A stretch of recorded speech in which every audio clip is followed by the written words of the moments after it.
Tiny Awful Things. Stories from the Witch Cafe, the Forever Horror. Welcome one, welcome all to the Moonstone. Please enjoy today's special pumpkin ghoul pie with, may I suggest, a cup of Frankenspice coffee, while I do my best to entertain you with tonight's story. This one comes from a challenge I received from friends to tell a scary story that could go on forever. I'm not sure if it's as scary as it's gross, but it's certainly fitting for Halloween, and it takes place in medieval Europe.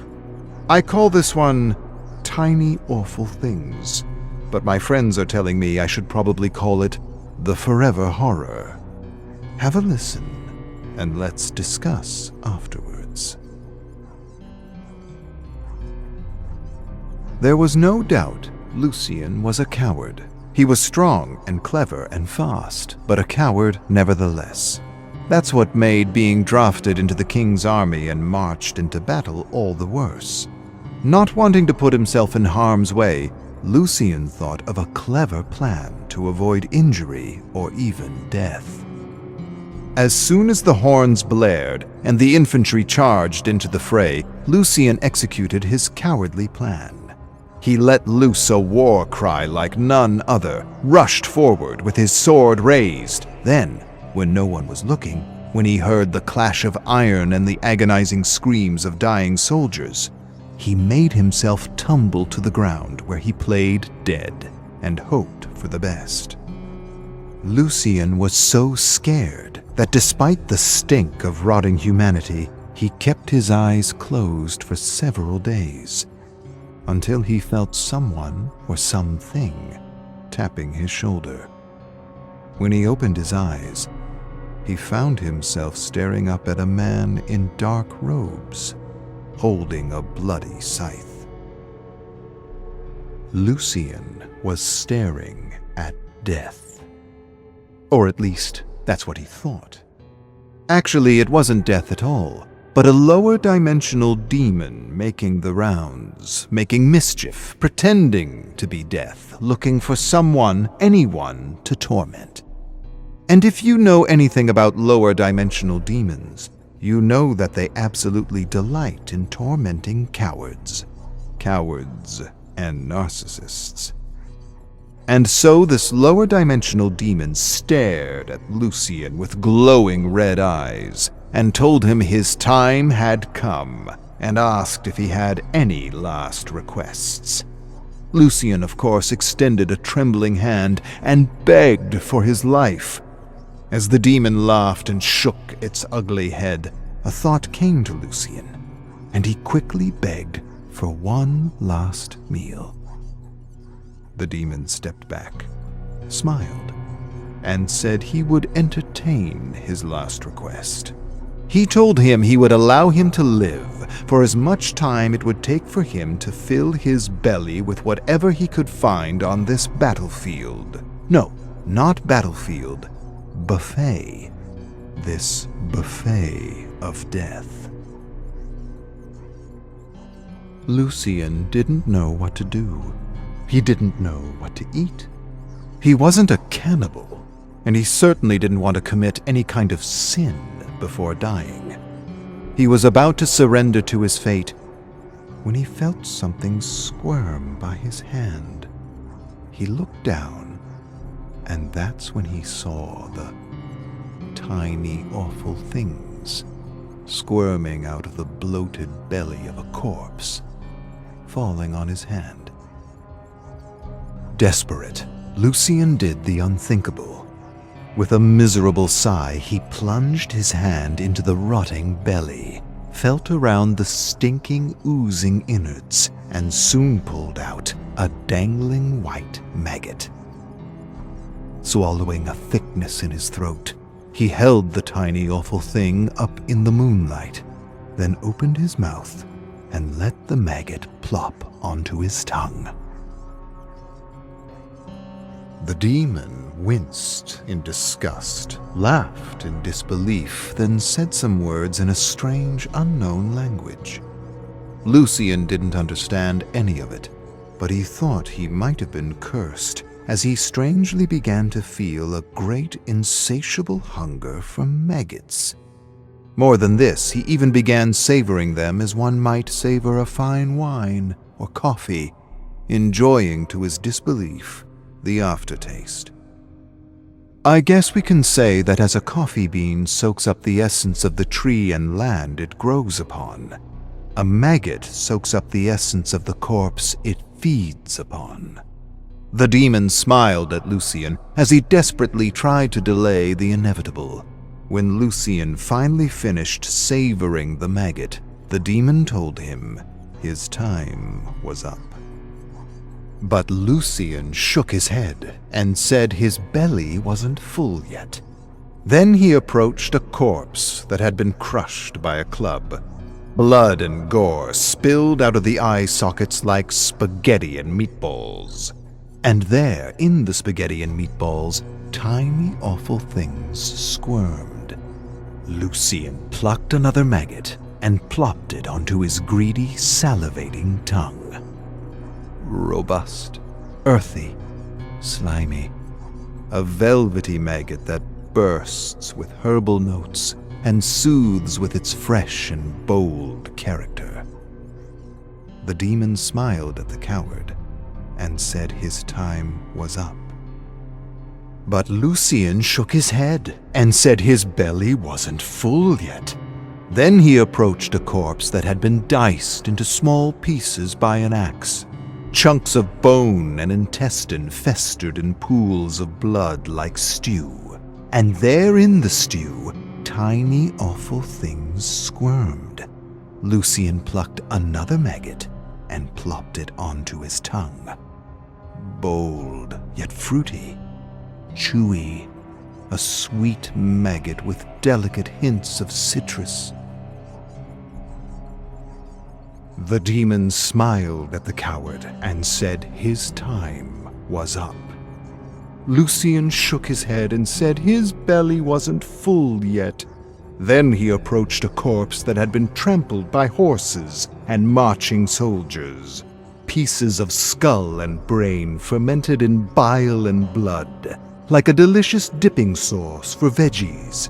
And there in the dipping sauce, tiny awful things squirmed. Lucian plucked another maggot and plopped it onto his tongue. Herbal, intense, mushy, a full-bodied maggot rich in flavor. The demon smiled at the coward and said his time was up.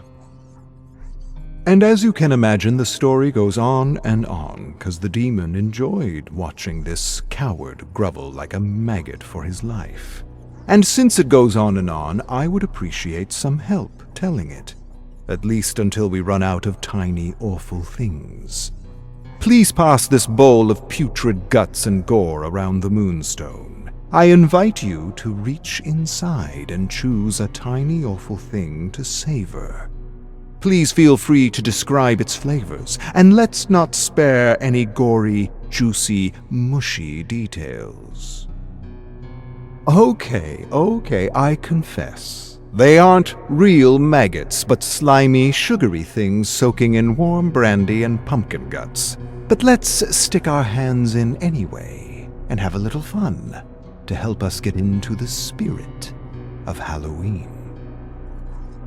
The Bell from Hell. Stories from the Witch Cafe. The Bell from Hell. Welcome one, welcome all, to the only place in town to get a story and a coffee. I can tell you where the coffee comes from, but please don't ask me where the stories and characters come from, 'cause I basically have no clue. Some say it's the aroma of freshly brewed coffee that inspires me. Others say I'm able to tap into the endless memory streams pouring out of the infinite kettle that is the multiverse. I think it's a little bit of both.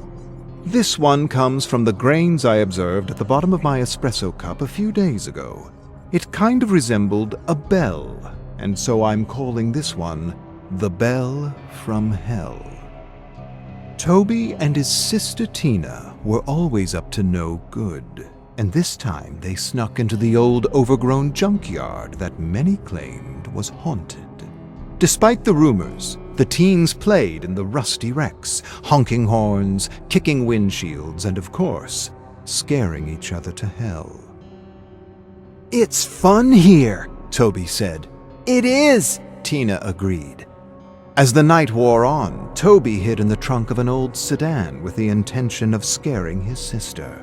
But Tina followed a trail he unwittingly left and "Rawr!" scared him instead. Toby cursed, and Tina ran off promising she would get him again. She quickly rushed to the old compactor and hid in a half-squashed station wagon filled with a strange black fog. That's odd, she thought, and didn't think any more of it. But she probably should have thought a little more of it, since strange black fog isn't exactly an omen, as you know from my previous stories. Anyhow, Tina waited patiently in the back seat. When an hour passed, she began to worry. Slowly, she craned her head to peek out the window when... Rah! Toby slammed the station. Tina nearly jumped out of her skin, hitting her head against the ceiling of the half-crumpled car. Toby couldn't help but laugh, and as he laughed, he looked down into the churning black fog and saw a bell. A strange-looking iron bell, unlike any bell he had ever seen before. "Will you look at this?" he said, holding up the bell, examining the craftsmanship. Then he grabbed a stick from the ground and clanged the bell stupidly. Clang, clang, clang.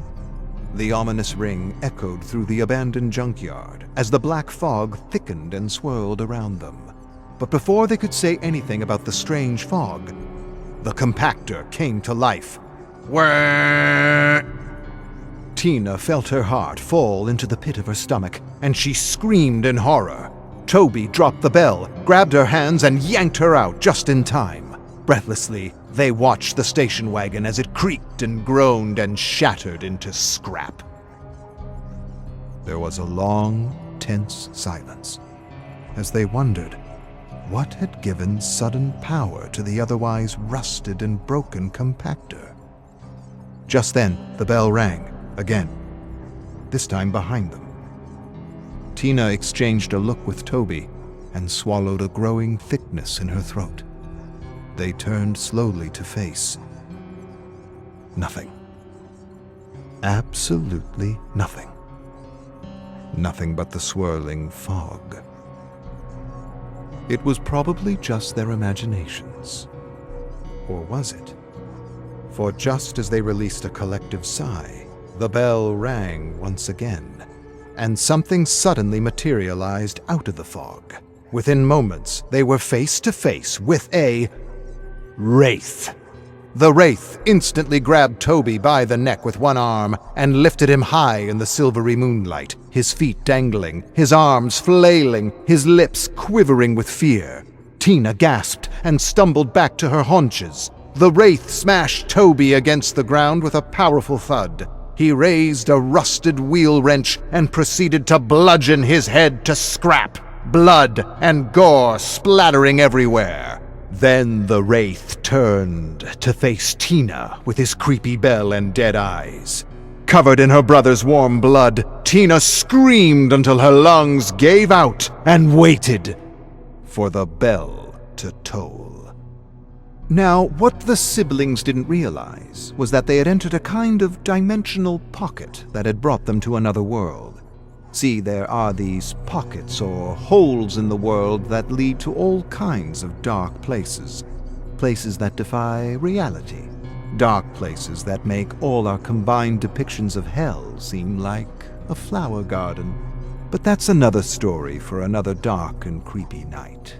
Let's just say that for Toby and Tina, death was not an escape.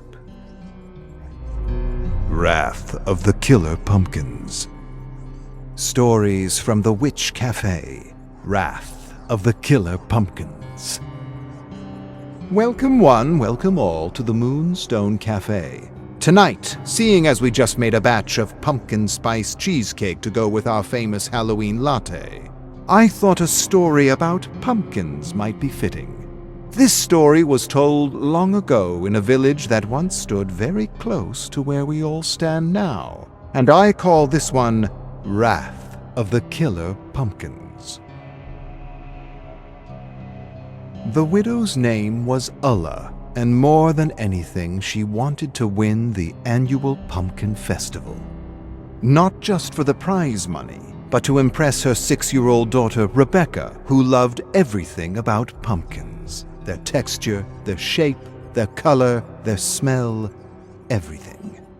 But Ulla's pumpkins were nothing compared to her neighbor's pumpkins. Her neighbor Mona won the pumpkin festival every year, and she seemed to have a secret for growing perfect pumpkins. That's not to say Ulla's pumpkins were bad. They weren't. They just weren't very special. At best, they had been described by the great pumpkin judges as average. Average height, average width, average color, average smell, average. And average didn't win awards. Well, not wanting to be average anymore, Ulla decided she needed to know Mona's secret. So one morning, she waited until Mona left for the market, and when she knew the coast was clear, she did the unthinkable. She snuck into her house. To Ulla's amazement, the kitchen was filled with glass jars containing pumpkin seeds of every variety. Each jar had a label that included a name, instructions, and some very peculiar symbols. Reading the labels, Ulla felt a cold shiver run through her body. She couldn't make sense of the names or symbols, and for a moment, just a moment, she suspected witchcraft. Part of her wanted to run, but the other part, the part that hated to lose, wanted a little help, a little boost, a fighting chance to win the festival and make her daughter proud.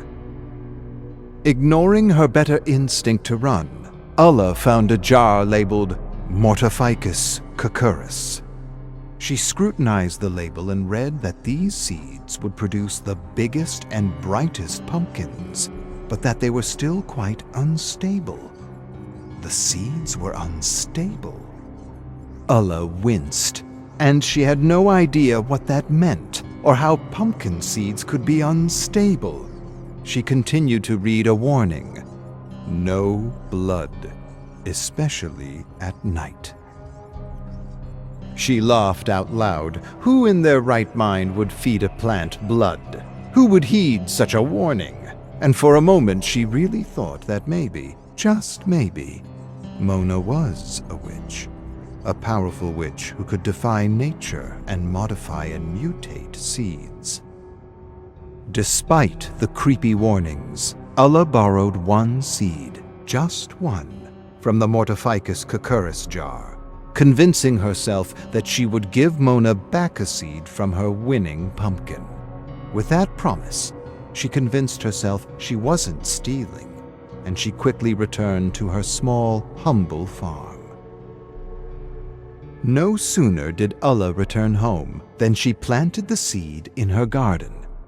To her amazement, there was a visible pumpkin growing the very next day. And every day after that, more pumpkins appeared, linked to a thorny green vine, unlike anything she had ever seen before. Well, to be sure, Rebecca jumped up and down with joy at the sight of the massive pumpkins. She couldn't stop hugging and measuring and sniffing the pumpkins. When the time came, Ulla told Rebecca to choose a pumpkin for the festival. And as she selected the choicest pumpkin from the patch, she got so excited that she tumbled into the thick green vines and cut herself against the thorns. The vines and pumpkins trembled momentarily with sudden life.